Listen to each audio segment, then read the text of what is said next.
അതൊരു 4-4.5 വർഷത്തോളം നീണ്ടു നിന്നിട്ടാണ് ഒരു ദിവസം വന്നിട്ട് പറയുന്നത് പാർട്ടിയിലൊരു അംഗത്വം എടുക്കണം എന്ന് വന്ന് പറയുന്നത്.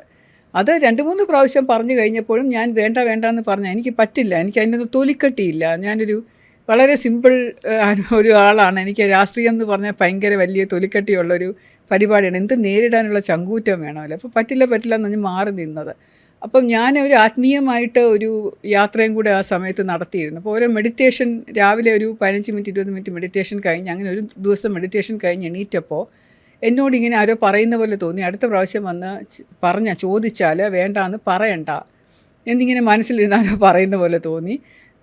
അങ്ങനെ ഒരു ഘട്ടത്തിൽ ഇരിക്കുമ്പോഴാണ് അവർ വീണ്ടും വന്ന് ചോദിക്കുന്നത്. സെപ്റ്റംബർ മാസം ഇങ്ങനെ ഒരു മെമ്പർഷിപ്പ് ക്യാമ്പയിൻ നടക്കുന്നു, മോഡിജി മെമ്പർഷിപ്പ് പുതുക്കുന്നു.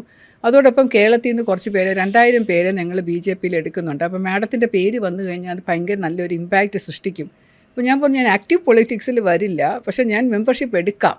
കാരണം എനിക്ക് ആ ഒരു മനസ്സിൽ കിടപ്പുണ്ട്, നോ പറയരുത്. അതുകൊണ്ട് ഞാൻ ഒരു മെസ്സേജ് കൊടുക്കാമല്ലോ, BJP എന്നുള്ളൊരു പാർട്ടിക്ക് ഒരു അയിത്തം കൽപ്പിക്കേണ്ട കാര്യമില്ല എന്നുള്ളൊരു മട്ടിൽ ഞാൻ എൻ്റെ മെമ്പർഷിപ്പിനെ സമ്മതിച്ചതാണ്.